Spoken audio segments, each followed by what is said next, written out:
ಓಂ ನಮಃ ಶಿವಾಯ. ಎಲ್ಲರಿಗೂ ನಮಸ್ಕಾರ. ಇಂದು ಈ ವಿಡಿಯೋದ ಮೂಲಕ ಧನು ರಾಶಿಯವರ ಜಾತಕ ಫಲಿತಾಂಶಗಳ ಬಗ್ಗೆ ತಿಳಿದುಕೊಳ್ಳೋಣ. ಜುಲೈ 17 ಶುಕ್ರವಾರ. ಈ ರಾಶಿ ಚಕ್ರ ಚಿಹ್ನೆಯ ಸಂಪೂರ್ಣ ಜಾತಕ ಫಲಿತಾಂಶಗಳು. ನನ್ನ ಚಾನಲ್ಗೆ ಚಂದಾದಾರರಾಗದೆ ಈ ರಾಶಿ ಚಕ್ರ ಚಿಹ್ನೆ ಯಾರಾದರೂ ಇದ್ದರೆ ದಯವಿಟ್ಟು ಸಬ್ಸ್ಕ್ರೈಬ್ ಮಾಡಿ ಮತ್ತು ನೀವು ಈ ವಿಡಿಯೋವನ್ನು ಇಷ್ಟಪಟ್ಟರೆ ಲೈಕ್ ಮಾಡಿ. ಕಾಮೆಂಟ್ ಮಾಡಲು ಓಂ ಶ್ರೀ ಮಾತ್ರೆಯೇ ನಮಃ ಎಂದು ಕಾಮೆಂಟ್ ಮಾಡಿ. ಈಗ ನಮ್ಮನ್ನು ಬೆಂಬಲಿಸಲು ಮರೆಯಬೇಡಿ. ಈಗ ಈ ವಿಡಿಯೋದಲ್ಲಿ ನಾಳೆ ಈ ರಾಶಿಚಕ್ರ ಚಿಹ್ನೆಗಳ ಜೀವನದಲ್ಲಿ ಏನಾಗಲಿದೆ ಎಂಬುದನ್ನು ಸ್ಪಷ್ಟವಾಗಿ ತಿಳಿದುಕೊಳ್ಳೋಣ. ಇಂದು ನಿಮ್ಮನ್ನು ವಿವರಿಸುವ ದೈವಿಕ ಶಕ್ತಿ ಯಾವುದು, ಕೆಲವು ವರ್ಷಗಳಿಂದ ನಿಮ್ಮೊಂದಿಗಿದ್ದ ಮತ್ತು ನಿಮ್ಮನ್ನು ರಕ್ಷಿಸುತ್ತಿರುವ ಶುಭ ವ್ಯಕ್ತಿ ಯಾರು ಎಂದು ನಿಮಗೆ ತಿಳಿಯಲಿದೆ.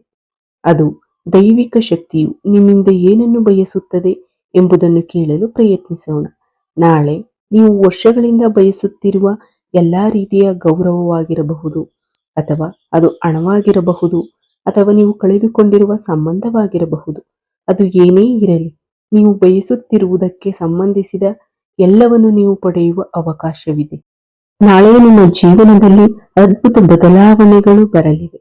ತೀವ್ರ ಬಡತನದಲ್ಲಿರುವವರು ಸಹ ಕೋಟ್ಯಾಧಿಪತಿಗಳಾಗುವಷ್ಟು ಉತ್ತಮ ಅವಕಾಶ ನಿಮಗೆ ಸಿಗುತ್ತದೆ.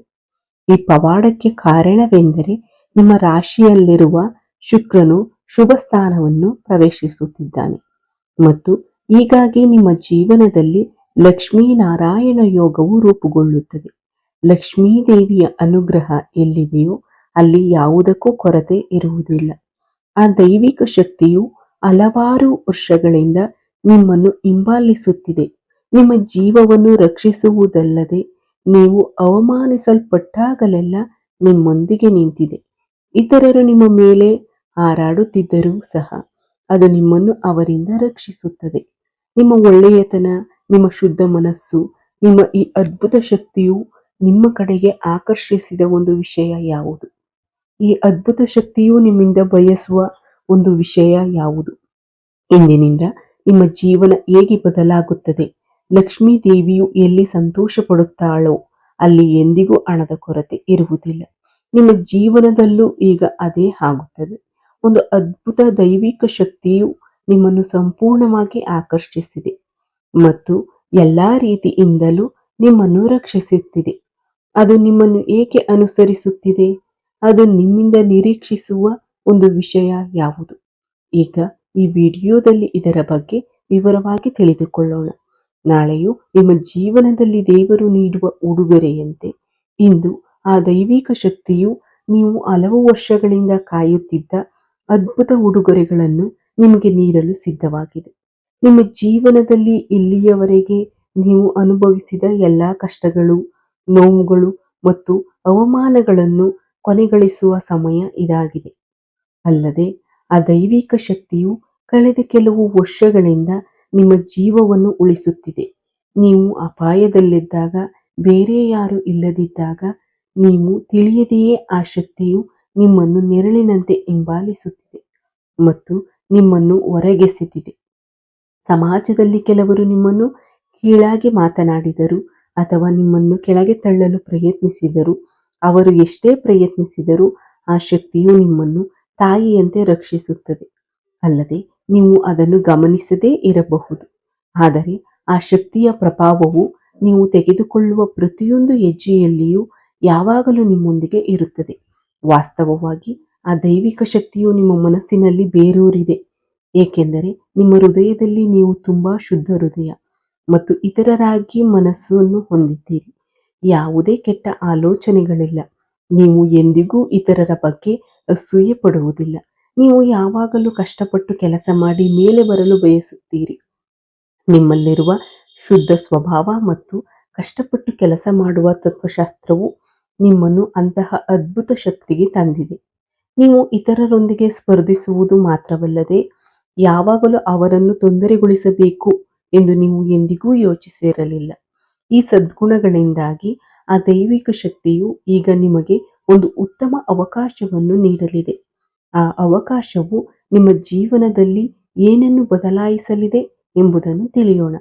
ನಿಮ್ಮ ಒಳ್ಳೆಯ ಕಾರ್ಯಗಳು ಸಹ, ನಿಮ್ಮ ಶುದ್ಧ ಆಲೋಚನೆಗಳು ಆ ದೈವಿಕ ಶಕ್ತಿಯನ್ನು ನಿಮ್ಮ ಕಡೆಗೆ ಆಕರ್ಷಿಸಿವೆ ಎಂದು ಹೇಳಬಹುದು.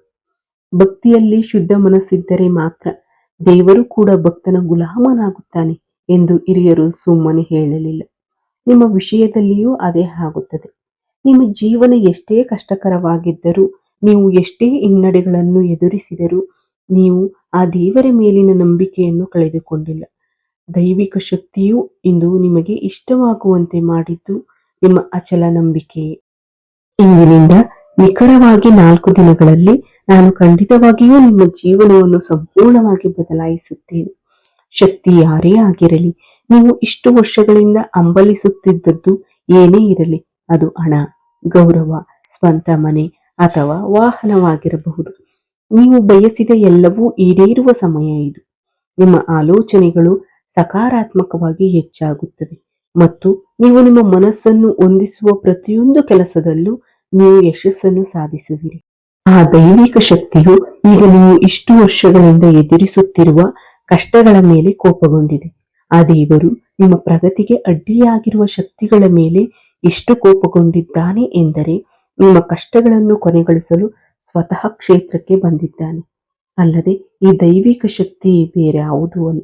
ಅದು ನಿಮ್ಮಿಂದ ಒಂದು ಸಣ್ಣ ವಿಷಯವನ್ನು ನಿರೀಕ್ಷಿಸುತ್ತದೆ. ನೀವು ಆ ಒಂದು ವಿಷಯವನ್ನು ಮಾತ್ರ ನೀಡಲು ಸಾಧ್ಯವಾದರೆ, ಆ ಶಕ್ತಿಯು ನಿಮ್ಮನ್ನು ಆರ್ಥಿಕವಾಗಿ ಉನ್ನತ ಸ್ಥಾನಕ್ಕೆ ಕೊಂಡೊಯ್ಯಲು ಸಿದ್ಧವಾಗುತ್ತದೆ. ಪ್ರಸ್ತುತ ನಿಮ್ಮ ಜಾತಕದಲ್ಲಿ ಶುಕ್ರನ ಶಕ್ತಿ ಬಲವಾಗಿದೆ ಮತ್ತು ಅದ್ಭುತವಾದದ್ದು ಸಂಭವಿಸಲಿದೆ ಎಂಬ ಚಿಹ್ನೆಗಳು ನಿಮ್ಮ ಜೀವನದಲ್ಲಿ ಅದ್ಭುತವಾದ ಭಾವನೆಗಳನ್ನು ನೀಡುತ್ತದೆ. ನೀವು ಇಲ್ಲಿಯವರೆಗೆ ತಲುಪಲು ಸಾಧ್ಯವಾಗದ ದೊಡ್ಡ ಅದೃಷ್ಟವು ನಿಮ್ಮ ದಾರಿಗೆ ಬರಲಿದೆ. ಇದಕ್ಕಾಗಿ ನೀವು ಮಾಡಬೇಕಾಗಿರುವುದು ಆ ದೈವಿಕ ಶಕ್ತಿಯ ಮೇಲೆ ಸಂಪೂರ್ಣ ನಂಬಿಕೆಯನ್ನು ಹೊಂದಿರುವುದು. ಆ ಶಕ್ತಿಯು ಖಂಡಿತವಾಗಿಯೂ ನಿಮ್ಮನ್ನು ರಕ್ಷಿಸುತ್ತದೆ ಎಂದು ದೃಢವಾಗಿರಿ. ಎಂದು ದೃಢವಾಗಿ ದೇವರನ್ನು ನಂಬಿರಿ. ದೈವಿಕ ಶಕ್ತಿಯು ನಿಮ್ಮ ಬಗ್ಗೆ ಸ್ವಲ್ಪ ಅಸಹನೆ ತೋರುವುದಕ್ಕೆ ಇನ್ನೊಂದು ಪ್ರಮುಖ ಕಾರಣವಿದೆ. ನೀವು ನಿಮ್ಮ ಶತ್ರುಗಳನ್ನು ಅವರು ಯಾರೆಂದು ತಿಳಿಯದೆಯೇ ನಂಬುತ್ತೀರಿ. ನಿಮ್ಮ ಆಲೋಚನೆಗಳನ್ನು ಅವರೊಂದಿಗೆ ಹಂಚಿಕೊಳ್ಳಲು ಇದು ತುಂಬಾ ಶಕ್ತಿ ಮತ್ತು ಅತಿಯಾದ ಶಕ್ತಿ. ಶತ್ರುಗಳು ಒಳಗೆ ಹೋರಾಡುತ್ತಿದ್ದರೂ ಮತ್ತು ನಿಮ್ಮ ಪತನವನ್ನು ಬಯಸುತ್ತಿದ್ದರೂ ಸಹ ನೀವು ಇನ್ನೂ ಅವರನ್ನು ಶತ್ರುಗಳೆಂದು ಪರಿಗಣಿಸುತ್ತಿಲ್ಲ. ದೈವಿಕ ಶಕ್ತಿಯು ನಿಮಗೆ ಹಲವು ಬಾರಿ ಚಿಹ್ನೆಗಳ ಮೂಲಕ ತಿಳಿಸಿದ್ದರೂ ಸಹ ನೀವು ಅವರನ್ನು ನಿರ್ಲಕ್ಷಿಸುತ್ತಲೇ ಇರುತ್ತೀರಿ. ಅದಕ್ಕಾಗಿಯೇ ದೈವಿಕ ಶಕ್ತಿ ಈಗಲೂ ಸಹ ನಿಮ್ಮ ಬಗ್ಗೆ ಸ್ವಲ್ಪ ಅಸಮಾಧಾನವನ್ನು ಹೊಂದಿದೆ. ಬೇರೆ ರೀತಿಯಲ್ಲಿ ಹೇಳುವುದಾದರೆ, ನೀವು ಆ ಶತ್ರುಗಳನ್ನು ತುಂಬಾ ನಂಬುತ್ತೀರಿ. ನೀವು ಅವರೊಂದಿಗೆ ಸುತ್ತಾಡುತ್ತೀರಿ ಮತ್ತು ಅವರೊಂದಿಗೆ ಎಲ್ಲವನ್ನೂ ಹಂಚಿಕೊಳ್ಳುತ್ತೀರಿ. ನಿಮ್ಮ ಕೆಲಸದಲ್ಲಿ ಇಂದಿನ ಘಟನೆಗಳನ್ನು ಸಹ ನೀವು ಅವರೊಂದಿಗೆ ಹಂಚಿಕೊಳ್ಳುತ್ತೀರಿ. ನಿಮ್ಮಲ್ಲಿರುವ ಈ ಮುಗ್ಧತೆಯನ್ನು ನೋಡಿ ಆ ದೈವಿಕ ಶಕ್ತಿಯು ನಿಮ್ಮ ಕಡೆ ತುಂಬಾ ಅನಿರೀಕ್ಷಿತವಾಗಿದೆ. ಆ ದೃಶ್ಯ ಶಕ್ತಿಯು ನಿಮಗೆ ಹಲವು ವಿಧಗಳಲ್ಲಿ ಅನೇಕ ಚಿಹ್ನೆಗಳನ್ನು ನೀಡುತ್ತಿದ್ದರೂ ನೀವು ಅದರ ಬಗ್ಗೆ ಯಾವುದೇ ಗಮನ ಹರಿಸುತ್ತಿಲ್ಲ. ನೀವು ಆ ಶತ್ರುಗಳನ್ನು ನಿಮ್ಮ ಉತ್ತಮ ಸ್ನೇಹಿತರೆಂದು ಪರಿಗಣಿಸುತ್ತಿದ್ದೀರಿ. ನೀವು ಈಗ ಎಚ್ಚರಗೊಳ್ಳದಿದ್ದರೆ ನಿಮ್ಮ ಜೀವನದಲ್ಲಿ ಗಂಭೀರ ಸಮಸ್ಯೆಗಳನ್ನು ಎದುರಿಸುವ ಅಪಾಯವಿದೆ. ಏಕೆಂದರೆ ಆ ಶತ್ರುಗಳು ನಿಮ್ಮನ್ನು ನಾಶ ಮಾಡುವ ಗುರಿಯನ್ನು ಹೊಂದಿದ್ದಾರೆ. ನಿಮ್ಮ ಬೆಳವಣಿಗೆಯನ್ನು ನೋಡಿ ಸಹಿಸಲಾಗದ ಆ ಶಕ್ತಿಯು ನಿಮ್ಮ ಮೇಲೆ ನಿಗೂಢ ವಿಧಾನಗಳು ಮತ್ತು ತಾಂತ್ರಿಕ ಪ್ರಯೋಗಗಳನ್ನು ಸಹ ಮಾಡುತ್ತಾರೆ. ಅವರು ನಿಮಗೆ ಮಾನಸಿಕವಾಗಿ ಹಾನಿ ಮಾಡಲು ನಿಮ್ಮ ಮೇಲೆ ಅನೇಕ ಅಪರಿಚಿತ ನಿಗೂಢ ವಿಧಿವಿಧಾನಗಳನ್ನು ಸಹ ಮಾಡುತ್ತಿದ್ದಾರೆ. ಇದು ಕೇಳಲು ಭಯಾನಕವಾಗಿದೆ, ಆದರೆ ಇದು ನಿಜ. ಈ ನಕಾರಾತ್ಮಕ ಶಕ್ತಿಗಳ ಪ್ರಭಾವದಿಂದಾಗಿ ನಿಮ್ಮ ಬುದ್ಧಿಶಕ್ತಿ ಇತ್ತೀಚೆಗೆ ಸರಿಯಾಗಿ ಕೆಲಸ ಮಾಡುತ್ತಿಲ್ಲ ಎಂದು ಹೇಳಬಹುದು. ನಿಮ್ಮ ಮಾನಸಿಕ ಆರೋಗ್ಯದ ಮೇಲೆ ಪರಿಣಾಮ ಬೀರುವುದು ಮಾತ್ರವಲ್ಲದೆ, ಜೀವನದಲ್ಲಿ ಸಂತೋಷವು ಬಂದು ಹೋಗುವ ನೀರಿನಂತೆ ಆವಿಯಾಗುತ್ತದೆ. ಆ ತಾಂತ್ರಿಕ ಶಕ್ತಿಯು ನಿಮ್ಮ ಮೇಲಿನ ಸಕಾರಾತ್ಮಕ ಶಕ್ತಿಯನ್ನು ಹಲವು ವಿಧಗಳಲ್ಲಿ ಕಡಿಮೆ ಮಾಡುತ್ತದೆ. ನೀವು ಮಾಡಿದ ಒಳ್ಳೆಯ ಕಾರ್ಯಗಳಿಂದಾಗಿ ಆ ದೈವಿಕ ಶಕ್ತಿಯು ನಿಮ್ಮನ್ನು ಗುರಾಣಿಯಂತೆ ರಕ್ಷಿಸುತ್ತಿದೆ. ಆದರೂ ನೀವು ಆ ಶತ್ರುಗಳೊಂದಿಗೆ ಸುತ್ತಾಡಿದಾಗ ಮತ್ತು ಅವರನ್ನು ನಿಮ್ಮ ಮನೆಗೆ ಕರೆತಂದಾಗ ಆ ರಕ್ಷಣಾತ್ಮಕ ಗುರಾಣಿ ದುರ್ಬಲಗೊಳ್ಳುತ್ತದೆ. ಇದರಿಂದಾಗಿ ನೀವು ಅನೇಕ ಕೆಲಸಗಳನ್ನು ಮಾಡಲು ಬಯಸಿದರೂ ಸಹ ನೀವು ಮಾಡಲು ಯೋಜಿಸುತ್ತಿರುವ ಕೆಲಸಗಳು ನಿಮ್ಮ ಮನಸ್ಸಿನಲ್ಲಿ ನಿರಾಶೆಗೊಳ್ಳುತ್ತಲೇ ಇರುತ್ತವೆ ಮತ್ತು ಸಮಯಕ್ಕೆ ಪೂರ್ಣಗೊಳ್ಳುವುದಿಲ್ಲ. ನಿಮ್ಮ ಇಚ್ಛಾಶಕ್ತಿ ಕಡಿಮೆಯಾಗುತ್ತದೆ ಮತ್ತು ನೀವು ನಿರಂತರವಾಗಿ ಯಾವುದೋ ಅಪರಿಚಿತ ಚಿಂತೆ ನಿಮ್ಮನ್ನು ಕಾಡುತ್ತಲೇ ಇರುತ್ತದೆ. ಆ ದೈವಿಕ ಶಕ್ತಿಯು ನಿಮ್ಮಿಂದ ಏನು ಬಯಸುತ್ತದೆ? ಆ ಶತ್ರುಗಳಿಂದ ಮತ್ತು ನೀವು ಮತ್ತು ನಿಮ್ಮ ಹೆಂಡತಿಯನ್ನು ಹೇಗೆ ರಕ್ಷಿಸಿಕೊಳ್ಳುವುದು ಎಂಬುದನ್ನು ಈಗ ಎಚ್ಚರಿಕೆಯಿಂದ ತಿಳಿಯೋಣ. ನಿಮ್ಮ ಜೀವನವನ್ನು ಬದಲಾಯಿಸುವ ರಹಸ್ಯವು ಈಗ ಬಹಿರಂಗಗೊಳ್ಳಲಿದೆ. ನೀವು ಇಂದು ಒಂದು ಯೋಜನೆಯನ್ನು ಮಾಡಿದರೂ ಸಹ ಆ ಶತ್ರುಗಳ ಪ್ರಭಾವದಿಂದಾಗಿ ಅದು ಮಧ್ಯದಲ್ಲಿ ನಿಲ್ಲುತ್ತದೆ. ಆ ಶಕ್ತಿಯನ್ನು ಕುರುಡಾಗಿ ನಂಬುವುದನ್ನು ನಿಲ್ಲಿಸಿ. ಮುಂದಿನ 10 ದಿನಗಳಲ್ಲಿ ನೀವು ಮಾಡಲಿರುವ ಯಾವುದೇ ಪ್ರಮುಖ ಕೆಲಸದಲ್ಲಿ ಆ ಶಕ್ತಿಯು ನಿಮ್ಮನ್ನು ಸಂಗಾತಿಯನ್ನಾಗಿ ಮಾಡಿಕೊಳ್ಳುತ್ತದೆ. ಅಲ್ಲದೆ ಈ ವಿಡಿಯೋದಲ್ಲಿ ಆ ಶತ್ರುಗಳ ಹೆಸರುಗಳ ಬಗ್ಗೆ ನಾನು ನಿಮಗೆ ವಿವರವಾಗಿ ಹೇಳುತ್ತೇನೆ. ಆ ದೈವಿಕ ಶಕ್ತಿ ಏನು ಬಯಸುತ್ತದೆ ಎಂದು ತಿಳಿದಿದೆಯೇ? ಅದು ಈಗ ನಿಮ್ಮ ಜೀವನವನ್ನೇ ಬದಲಾಯಿಸಲಿದೆ. ಅದಕ್ಕಾಗಿಯೇ ಈ ವಿಡಿಯೋವನ್ನು ಎಚ್ಚರಿಕೆಯಿಂದ ಆಲಿಸಿ. ವಿಡಿಯೋ ಸರಿಯಾಗಿ ಕೇಳದೆ ಫಲಿತಾಂಶ ಸಿಗಲಿಲ್ಲ ಎಂದು ಹೇಳುವ ಹಲವಾರು ಜನರಿದ್ದಾರೆ. ಏನು ಮಾಡಬೇಕೆಂದು ಮತ್ತು ಯಾವ ಮುನ್ನೆಚ್ಚರಿಕೆಗಳನ್ನು ತೆಗೆದುಕೊಳ್ಳಬೇಕೆಂದು ನಿಮಗೆ ತಿಳಿದಿಲ್ಲದಿದ್ದರೆ ವಿವರಗಳನ್ನು ಸಂಪೂರ್ಣವಾಗಿ ಆಲಿಸುವುದು ಬಹಳ ಮುಖ್ಯ. ಇಂದಿನಿಂದ ನಿಮ್ಮ ಜಾತಕದಲ್ಲಿ ಶುಕ್ರನು ಖಂಡಿತವಾಗಿಯೂ ಶಕ್ತಿಶಾಲಿಯಾಗಲಿದ್ದಾನೆ. ಇದರಿಂದಾಗಿ ಲಕ್ಷ್ಮೀನಾರಾಯಣ ಯೋಗವು ರೂಪುಗೊಳ್ಳುತ್ತದೆ ಮತ್ತು ಅಂತಹ ಸಮಯದಲ್ಲಿ ನೀವು ಹಣದ ಬಗ್ಗೆ ತುಂಬ ಸ್ಮಾರ್ಟಾಗಿ ಯೋಚನೆ ಮಾಡಬೇಕು. ಅನಗತ್ಯ ಖರ್ಚುಗಳನ್ನು ಮಾಡಬೇಡಿ. ನಿಮ್ಮ ಪ್ರಯೋಜನವಾಗುವ ವಿಷಯಗಳಿಗೆ ಕೇವಲ 10 ರೂಪಾಯಿಗಳನ್ನು ಖರ್ಚು ಮಾಡಿ.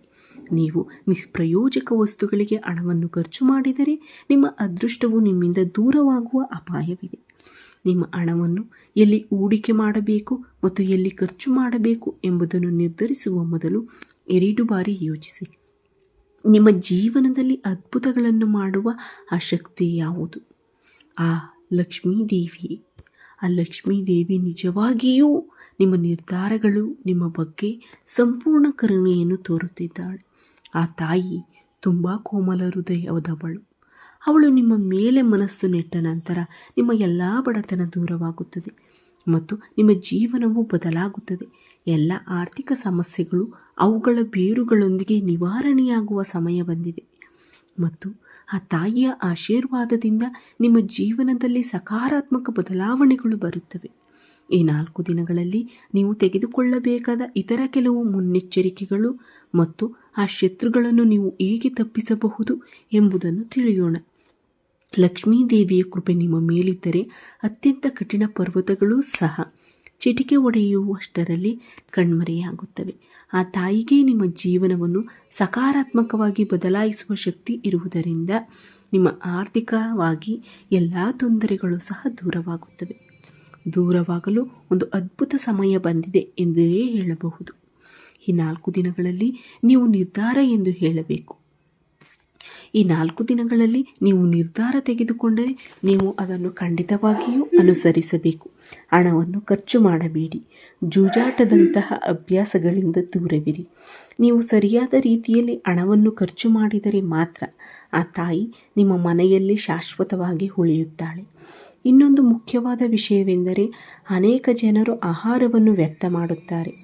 ಅವರು ಹೊರಗಿನಿಂದ ತರುವ ಆಹಾರ, ಮನೆಯಲ್ಲಿ ಮಾಡುವ ಆಹಾರ ಅರ್ಧಂಬರ್ಧ ತಿಂದು ಉಳಿದಿದ್ದನ್ನು ಎಸೆಯುತ್ತಾರೆ.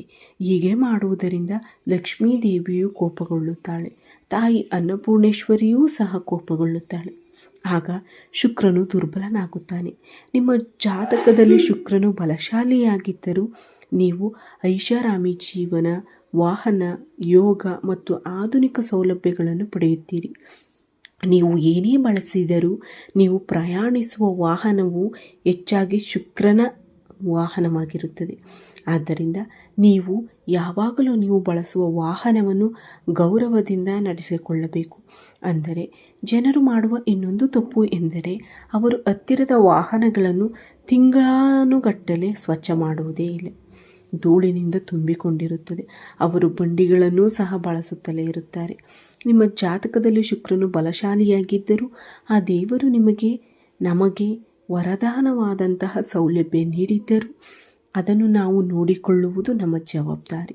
ಆದ್ದರಿಂದ ನಾವು ನಮ್ಮ ವಾಹನವನ್ನು ಸ್ವಚ್ಛವಾಗಿಟ್ಟುಕೊಂಡರೆ ಶುಕ್ರನು ನಾವು ಅದನ್ನು ಸ್ವಚ್ಛವಾಗಿ ಹೇಗೆ ಇಟ್ಟುಕೊಂಡಿರುತ್ತೇವೆಯೋ ಅಂತಹ ಲಾಭದಾಯಕ ಸ್ಥಾನದಲ್ಲಿ ನಮ್ಮನ್ನು ಇಡುತ್ತಾನೆ. ಮತ್ತು ಮುಂದಿನ 4 ದಿನಗಳಲ್ಲಿ ನೀವು ಈ ಸಣ್ಣ ಬದಲಾವಣೆಗಳನ್ನು ಮಾಡಿದರೆ ನಿಮ್ಮ ಅದೃಷ್ಟ ಹೇಗೆ ಪ್ರಕಟವಾಗುತ್ತದೆ ಎಂಬುದನ್ನು ನೀವು ನೋಡುತ್ತೀರಿ. ಅಷ್ಟೇ ಅಲ್ಲ, ನಿಮ್ಮ ವಾಹನವನ್ನು ಸ್ವಚ್ಛವಾಗಿಟ್ಟುಕೊಳ್ಳುವುದು, ಅದನ್ನು ಹೊಳೆಯುವಂತೆ ಮಾಡುವುದು ಮಾತ್ರವಲ್ಲ, ಇದು ನಿಮ್ಮ ಜಾತಕದಲ್ಲಿ ಶುಕ್ರನನ್ನು ಬಲಪಡಿಸುವ ಪ್ರಕ್ರಿಯೆಯಾಗಿದೆ. ನಿಮ್ಮ ವಾಹನವನ್ನು ನೀವು ಎಷ್ಟು ಬೇಕಾದರೂ ನೋಡಿಕೊಳ್ಳಲು ಸಾಧ್ಯವಾಗುತ್ತದೆ. ವಸ್ತುಗಳನ್ನು ಗೌರವಿಸುವ ಶುಕ್ರನು ನಿಮಗೆ ಉತ್ತಮ ಜೀವನವನ್ನು ನೀಡುತ್ತಾನೆ. ನೀವು ಹಿಂದೆ ತಿಳಿದೋ ತಿಳಿದೆಯೋ ಕೆಲವು ತಪ್ಪುಗಳನ್ನು ಮಾಡಿರಬಹುದು, ಆದರೆ ಈ 4 ದಿನಗಳಲ್ಲಿ ನೀವು ತುಂಬ ಜಾಗರೂಕರಾಗಿರಬೇಕು. ನಿಮ್ಮ ಮನೆ ಮತ್ತು ನಿಮ್ಮ ವಾಹನವನ್ನು ನೋಡಿಕೊಳ್ಳಿ. ಸಮಯವನ್ನು ವ್ಯರ್ಥ ಮಾಡಬೇಡಿ, ಏಕೆಂದರೆ ಪ್ರತಿ ಕ್ಷಣವನ್ನು ನಿಮ್ಮ ಬೆಳವಣಿಗೆಗೆ ಬಳಸಿ. ಇನ್ನೊಂದು ಮುಖ್ಯವಾದ ವಿಷಯವೆಂದರೆ, ಈ ಸಮಯದಲ್ಲಿ ನಿಮ್ಮ ಬಾಯಿಂದ ಯಾವುದೇ ತಪ್ಪು ಮಾತುಗಳು ಬರಬಾರದು, ಕೆಟ್ಟ ಮಾತುಗಳು ಬರಬಾರದು, ಯಾರನ್ನು ನೋಯಿಸುವ ರೀತಿಯಲ್ಲಿ ಮಾತನಾಡಬಾರದು. ಏಕೆಂದರೆ ಲಕ್ಷ್ಮೀದೇವಿಯು ನಿಮ್ಮ ಮನೆಗೆ ಪ್ರವೇಶಿಸುತ್ತಿದ್ದಾಳೆ. ಆದ್ದರಿಂದ ಈ ರೀತಿಯ ಪ್ರಕ್ರಿಯೆಗಳಲ್ಲಿ ನೀವು ತೊಡಗಬೇಡಿ. ತಾಯಿಯ ಆಗಮನವು ನಿಮಗೆ ಕೆಲವು ಚಿಹ್ನೆಗಳನ್ನು ನೀಡುತ್ತದೆ. ಈ 4 ದಿನಗಳಲ್ಲಿ ಒಬ್ಬ ಮಹಿಳೆ ನಿಮ್ಮ ಜೀವನದಲ್ಲಿ ಬಂದು ನಿಮ್ಮ ಕೆಲಸವನ್ನು ಮೆಚ್ಚಿದರೆ, ನಿಮಗೆ ಯಾವುದೇ ಉಡುಗೊರೆಯನ್ನು ನೀಡಿದರೆ ನೀವು ಅದನ್ನು ನಿರಾಕರಿಸಬಾರದು. ಮತ್ತು ಒಂದು ಫೋನ್ ಕರೆಯ ಮೂಲಕ ಬರಬಹುದು, ಕಚೇರಿಯಲ್ಲಿ ಅಥವಾ ನಿಮ್ಮ ಮೇಲಧಿಕಾರಿಗಳಿಂದ ಪ್ರಕ್ರಿಯೆಯ ರೂಪದಲ್ಲಿ ಬರಬಹುದು. ಅಂತಹ ಅವಕಾಶಗಳು ಬಂದಾಗ ಅದು ಚಿಕ್ಕದಾಗಿದ್ದರೂ ಅವುಗಳನ್ನು ಕಡಿಮೆ ಅಂದಾಜು ಮಾಡಬೇಡಿ. ಕೆಲವರು ದುರಂಕಾರಿಗಳಾಗಿರುತ್ತಾರೆ. ಅವರು ಇತರರ ಲಾಭವನ್ನು ಪಡೆದುಕೊಳ್ಳುತ್ತಾರೆ ಮತ್ತು ಅವರನ್ನು ಕಡಿಮೆ ಅಂದಾಜು ಮಾಡುತ್ತಾರೆ. ನಾವು ಅವರ ಮುಂದೆಯೇ ಮಾತನಾಡುತ್ತೇವೆ, ನಮ್ಮ ಏಳಿಗೆಯ ಬಗ್ಗೆ ಮಾತನಾಡುತ್ತೇವೆ. ಇದರಿಂದ ನಮಗೆ ದುಷ್ಪರಿಣಾಮ ಬೀರಬಹುದು. ನಿಮಗೆ ಬರುವ ಅವಕಾಶದೊಂದಿಗೆ ಲಕ್ಷ್ಮೀದೇವಿಯು ಖಂಡಿತವಾಗಿಯೂ ನಿಮ್ಮನ್ನು ಸಂಪರ್ಕಿಸುತ್ತಾಳೆ. ಖಂಡಿತವಾಗಿಯೂ ಹಾಗೆಯೇ ಪರಿಗಣಿಸಿ ಮತ್ತು ಅದನ್ನು ಸಂಗ್ರಹಿಸಿ. ನೀವು ಯಾವುದೇ ಬಣ್ಣದವರಾಗಿದ್ದರೂ ನಿಮಗೆ ಬರುವ ಆ ಸಣ್ಣ ಮನ್ನಣೆಯನ್ನು ನೀವು ಗೌರವಿಸಿದರೆ, ಆ ತಾಯಿ ನಿಮಗೆ ಮಹಿಳೆಯ ರೂಪದಲ್ಲಿ ಅದೃಷ್ಟವನ್ನು ನೀಡಲಿದ್ದಾರೆ. ನೀವು ಹಾಗೆ ಮಾಡಿದಾಗ ಸಣ್ಣ ತಪ್ಪಿನಿಂದಾಗಿ ನಿಮ್ಮ ಅದೃಷ್ಟ ಹಾಳಾಗುವ ಅಪಾಯವಿದೆ. ಆದ್ದರಿಂದ ನಿಮ್ಮ ಜಾತಕದಲ್ಲಿ ಶುಕ್ರ ಬಲವಾಗಿದ್ದಾಗ ಲಕ್ಷ್ಮೀದೇವಿಯು ಸಹ ನಿಮಗೆ ಸಹಾಯ ಮಾಡುತ್ತಾಳೆ. ಅದು ಬರದಿದ್ದರೂ ಅವಳು ನಿಮಗೆ ಯಾವುದಾದರೂ ರೂಪದಲ್ಲಿ ಹಣವನ್ನು ಕಳುಹಿಸಲು ಪ್ರಯತ್ನಿಸುತ್ತಾರೆ. ಅದು ನಿಮಗೆ ಸಹಾಯ ಮಾಡುತ್ತದೆ. ಅದಕ್ಕಾಗಿಯೇ ಮುಂದಿನ 4 ದಿನಗಳವರೆಗೆ ಅಥವಾ 2ನೇ ಅಥವಾ ಇತರ ಪ್ರಮುಖ ಚಿಹ್ನೆಗಳವರೆಗೆ ನೀವು ಯಾವುದೇ ಚಿಹ್ನೆಗಳನ್ನೂ ಸಹ ನೋಡಿದರೆ ಅವುಗಳನ್ನು ಬಿಡಬೇಡಿ. ನೀವು ಬೆಳಿಗ್ಗೆ ರಾತ್ರಿ ನಿದ್ದೆ ಮಾಡಿ ಎದ್ದಾಗ ಬೆಳಿಗ್ಗೆ ಅಲ್ಲಿಯನ್ನು ನೋಡಿದರೆ ಅದು ಲಕ್ಷ್ಮೀದೇವಿಯು ನಿಮ್ಮ ಮನೆಗೆ ಪ್ರವೇಶಿಸುತ್ತಿರುವ ಬಲವಾದ ಸಂಕೇತವಾಗಿದೆ ಎಂದು ನಂಬಿರಿ. ಆ ತಾಯಿ ನಿಮ್ಮ ಮನೆಯಲ್ಲಿದ್ದಾರೆ ಎಂದು ಅರ್ಥ ಮಾಡಿಕೊಳ್ಳಿ. ಆದ್ದರಿಂದ ಅದನ್ನು ಯಾವಾಗಲೂ ನಿಮ್ಮ ಮನೆಯಲ್ಲಿ ಶುಭವಾಗಿರಿಸಿಕೊಳ್ಳಿ. ಎಲ್ಲಿಯೂ ಯಾವುದೇ ಕೆಟ್ಟ ಪ್ರಭಾವಗಳನ್ನು ತಪ್ಪಿಸಿ. ಈಗ ನಿಜವಾದ ವಿಷಯಕ್ಕೆ ಬಂದಾಗ, ಆ ದೈವಿಕ ಶಕ್ತಿ ನಿಮ್ಮ ಮನೆಗೆ ಬರುತ್ತಿದೆ. ನೀವು ಬಯಸುವ ಆ ಒಂದು ವಸ್ತುವಿನ ಶಕ್ತಿಯು ನಿಮಗೆ ಬೇಕಾದ ಪ್ರೀತಿಯನ್ನು ಮತ್ತು ಒಂದು ವಸ್ತುವಿನ ರೂಪದಲ್ಲಿ ಸಂಪತ್ತನ್ನು ನೀಡಲು ಬಯಸುತ್ತದೆ. ನಿಮ್ಮ ಜೀವನದಲ್ಲಿ ಒಬ್ಬ ಶತ್ರು ಇರುವುದರಿಂದ ತಾಯಿ ನಿಮ್ಮ ಮೇಲೆ ಸ್ವಲ್ಪ ಕೋಪಗೊಂಡಂತೆ ತೋರುತ್ತದೆ. ನೀವು ತುಂಬ ಒಳ್ಳೆಯ ವ್ಯಕ್ತಿ ಮತ್ತು ನೀವು ಎಲ್ಲರನ್ನೂ ನಂಬುತ್ತೀರಿ. ಆದರೆ ಆ ಶತ್ರುಗಳು ನಿಮಗೆ ನೀಡುವ ವಸ್ತುಗಳನ್ನು ಸ್ವಲ್ಪವೂ ಯೋಚಿಸದೆ ನಿಮ್ಮ ಮನೆಗೆ ಹಾಕಬೇಡಿ. ವಾಸ್ತವವಾಗಿ ಆ ಶತ್ರುಗಳು ರಸ್ತೆಯಲ್ಲಿ ಮ್ಯಾಜಿಕ್ ಮಾಡುವ ಮೂಲಕ ನಿಮ್ಮನ್ನು ವಶಪಡಿಸಿಕೊಳ್ಳಲು ಪ್ರಯತ್ನಿಸುತ್ತಿದ್ದಾರೆ. ಆ ಶತ್ರುಗಳು ಕೆಲವು ಜಾದೂಗಾರರ ಸಹಾಯದಿಂದ ಕೆಲವು ವಸ್ತುಗಳನ್ನು ಹೊಂದಿದ್ದಾರೆ. ಆದರೆ ಇಲ್ಲದಿದ್ದರೆ ಹಣ ಅಥವಾ ಏನನ್ನಾದರೂ ನಿಮಗೆ ಯಾವುದೋ ಮಂತ್ರದಿಂದ ನೀಡಲ್ಪಟ್ಟಿರಬಹುದು. ಉದಾಹರಣೆಗೆ, ನೀವು ಅವರಿಗೆ ಸಾಲವನ್ನು ನೀಡಿರಬಹುದು. ಅವರು ಅದನ್ನು ವಾಪಸ್ ಕೊಡುವಾಗ ಕೆಲವು ತಾಂತ್ರಿಕ ಪ್ರಯೋಗಗಳನ್ನು ಮಾಡಿ ನಿಮಗೆ ಕೊಡಬಹುದು. ಅಲ್ಲದೆ ನೀವು ನಿಮ್ಮ ಮನೆಯಲ್ಲಿ ಅಥವಾ ಬೇರೆಯವರ ಮನೆಯಲ್ಲಿ ಹಣವನ್ನು ಇಟ್ಟಿದ್ದೀರಿ ಎಂದು ನಿಮಗೆ ತಿಳಿದಿರುವುದಿಲ್ಲ. ಈ ಕಾರಣದಿಂದಾಗಿ ನಕಾರಾತ್ಮಕ ಶಕ್ತಿಯು ನಿಮ್ಮ ಅದೃಷ್ಟವನ್ನು ನಿಮ್ಮ ಮನೆಗೆ ಪ್ರವೇಶಿಸದಂತೆ ತಡೆಯುತ್ತದೆ. ಹಣ ಮಾತ್ರವಲ್ಲದೆ ಹಳೆಯ ಬಟ್ಟೆಗಳು ಮತ್ತು ಇತರ ಜನರ ವಸ್ತುಗಳೂ ಸಹ ಇತರರ ಪಿತೂರಿಗಳಿಂದ ಮಾಡಲಾಗುತ್ತದೆ. ಬಹುಶಃ ಶತ್ರುಗಳು ಇದ್ದಾರೆ ಮತ್ತು ಆ ಶಕ್ತಿಯಿಂದ ನೀವು ಹೇಗೆ ತಪ್ಪಿಸಿಕೊಳ್ಳಬಹುದು? ಈಗ ಎಚ್ಚರಿಕೆಯಿಂದ ಆಲಿಸಿ. ನೀವು ತಿಳಿಯದೇ ಮಾಡಿದ ದೊಡ್ಡ ತಪ್ಪು ಏನು? ಕೆಲವರು ನಿಮ್ಮಿಂದ ಬಟ್ಟೆ ಅಥವಾ ಇತರ ವಸ್ತುಗಳನ್ನು ಕೇಳುತ್ತಾರೆ. ನೀವು ಅವುಗಳನ್ನು ಅವರಿಗೆ ಕೊಡುತ್ತೀರಿ. ಅವರು ಅವುಗಳನ್ನು ತೆಗೆದುಕೊಂಡು ನಿಮಗೆ ನಕಾರಾತ್ಮಕ ಶಕ್ತಿಯನ್ನು ನೀಡುತ್ತಾರೆ.